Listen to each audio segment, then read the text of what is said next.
জিন আপনি কেমনে বন্দি করবেন, একদম সহজে জিন্নাতকে বন্দি করার জন্য সহজ একটা আমল দিচ্ছি আপনাদেরকে। সম্মানিত নাজরিন, কেমন আছেন সকলেই? আলহামদুলিল্লাহ, আমি ভালো আছি। আমি সাখাওয়াত হোসেন, আমালিয়াতে নুরি মুদাব্বির, জিন, জাদু, ব্ল্যাক ম্যাজিক, বশীকরণ, বিচ্ছেদ ইত্যাদি নিয়ে কোরআন সুন্নাহর আলোকে চিকিৎসা করে থাকি। সম্মানিত নাজরিন, আজকে আপনাদেরকে অত্যন্ত গুরুত্বপূর্ণ ও মুজাররব একটা আমল দিব। আপনারা রোগীর শরীরে জিন আসলে আপনারা কেমনে ওই জিনটাকে বন্দি করবেন। সম্মানিত নাজরিন, আমাদের ইমাম সাহেব এবং যারা উলামায়ে কেরাম আছেন, মুয়াজ্জিন সাহেবরা আছেন, আপনারা অনেক সময় দেখা যায় যে মুসিবতে পড়ে যান। অনেক মুসল্লিরা এসে বলে, হুজুর আমার মেয়েটা এমন অসুস্থ, আমার মেয়েটাকে জিন্নাতে ধরছে, শরীর জিনে এসে হাজির হয়ে গেছে, আপনাকে বড় মহব্বত করে বড় বিশ্বাস করে নেই। আসলে আপনারা পরে দেখা যাচ্ছে যে কিছুই করতে পারেন না, কারণ আপনারা এই নিয়মটা জানেন না। তো আমি আজকে আপনাদেরকে অত্যন্ত সহজভাবে, একদম সহজভাবে বলে দিচ্ছি আপনারা কিভাবে রোগীর শরীরে জিনটাকে বন্দি করবেন।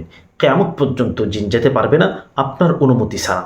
সম্মানিত নাজরিন, যখন একটা রোগীর শরীরে জিন হাজির হয়ে যাবে, হাজির হয়ে বিভিন্ন কথাবার্তা বলতেছে, গালিগালাজ করতেছে, অনেক কিছু করতেছে, মারধর করতেছে, উচ্ছৃঙ্খলতা করতেছে, আপনি তখন যাবেন, অজু অবস্থায় যাবেন, পুতু পবিত্র হয়ে যাবেন, রোগীর সামনে যে আপনি এই যে শাহাদাত আঙ্গুল আছে এটা এভাবে ঘোরাবেন, এভাবে ঘোরাতে থাকবেন আর আয়াতুল কুরসি পড়তে থাকবেন, আয়াতুল কুরসি পড়তে থাকবেন আর ঘোরাতে থাকবেন। একবার পড়বেন, একটা দম দিবেন, দুইবার পড়বেন, দুইটা দম দিবেন, তিনবার পড়বেন, তিনটা দম দিবেন, বা একবারে তিনটা দম দিবেন। দমটা দেওয়ার সাথে সাথে, দম মানে ফু আর কি, ফু দিবেন, দেওয়ার সাথে সাথে এইভাবে তুড়ি দিবেন, সাথে সাথে জিনটা বন্দি হয়ে যাবে, আর যেতে পারবে না।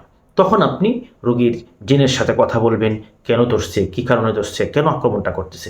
ধারাবাহিক যদি আপনি এইভাবে চেষ্টা করেন বন্দি করার জন্য, 100% জিন বন্দি হয়ে যাবে। ভিডিওটা ভালো করে শেয়ার করে দিবেন, চ্যানেলটা সাবস্ক্রাইব করুন ভালো কিছু পাওয়ার জন্য, নতুন কিছু পাওয়ার জন্য।